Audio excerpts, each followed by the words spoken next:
Hi there, Sharon Horne-Ellstrom here. Let's talk about step 2 of the secret soap process to supersize and grow your business relationship.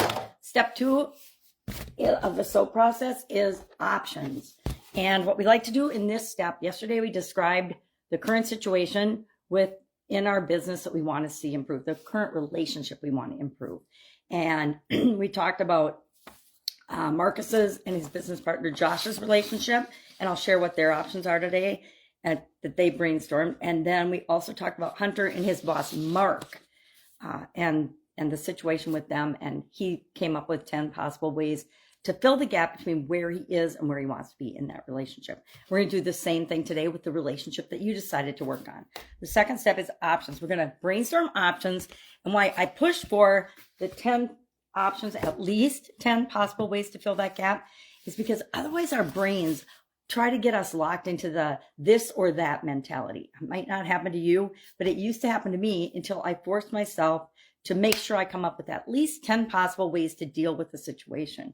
And this works in any area and aspect of our life, but it especially works in relationships, because we get beyond the, okay, this is what I've always done and it's not even working, but I still keep doing it and banging my head against the wall mentality, to what else is possible? Because there's always infinitely possible ways of doing anything. So let me show you, and I'll run through, excuse my throat, every morning it's like this. We'll talk about, and I won't share all 10 because that would take too long. But for example, Marcus and his business partner, he wants them to get aligned again. So some of the things he put down on his list are schedule a strategy session focused on shared vision and long-term goals. So he could set up a meeting between Josh and himself to focus just on that. I would recommend an offsite meeting, but that's just me. Number 2, establish clearer roles and responsibilities with respect to the business and how it's going to grow. 3, implement a decision-making framework to reduce personal bias. I personally love this, and we do this in every business I've ever been involved in. We have a common problem-solving decision-making tool that everybody in the company uses, because then we're all on the same page with respect to the process and how we go about making decisions, how we go about setting priorities and things. We do that for a lot of different things in our businesses. 4, invite a business coach or advisor to facilitate a conversation between the two of them.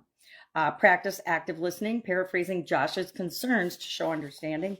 6, create a weekly check-in meeting that includes space for both feedback and wins. I think that's a good one too, but that's just me. They have to come up with the ones that work best for him and for the two of them, Josh and Marcus. So what are some of the things on Hunter's list? Remember, Hunter's struggling with his boss's communication, the way he gives feedback, and he feels like he's kind of picking on him and always giving him a hard time. So some of the things on Hunter's list to work on the relationship with his boss are request a formal performance review to gain structured feedback. He can ask for, hey, how am I doing? Can you please give me a formal review or some kind of a review so I know where I stand with you?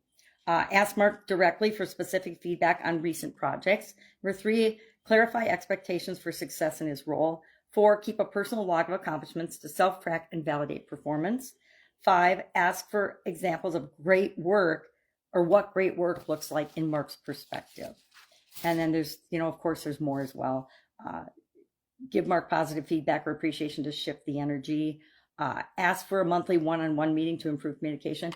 I don't know why you wouldn't be meeting with your boss, no matter where you are in any organization, at least once a month. If you're not hearing from your boss once a month, then they're not doing their job, in my humble opinion.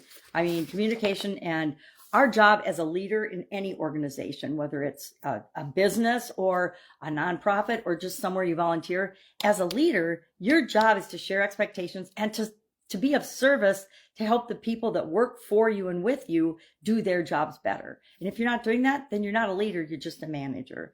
And, managers are a dime a dozen. You can give somebody a process and say, okay, you manage this process, but leaders are very different. Leaders build other people in the organization and help your business to grow and build and supersize. And that begins, of course, by having a good relationship. And you are 100% responsible for your part in that relationship, just as the other person is 100% responsible for their part in that relationship. So we do what we can to the best of our ability to improve our relationships. And sometimes you just have to walk away. I've had to do that in businesses. I've had to do that in life. And that's just part of our learning experience and our journey. All right, so what are you going to do today? You're going to come up with at least 10 possible ways, and you're going to jot them down on a piece of paper that you can improve the relationship that you're focusing on for your business. Any questions, any help, any concerns, just ask me. Otherwise, have an awesome day, and I'll, of course, be with you tomorrow. Bye. We'll do step 3.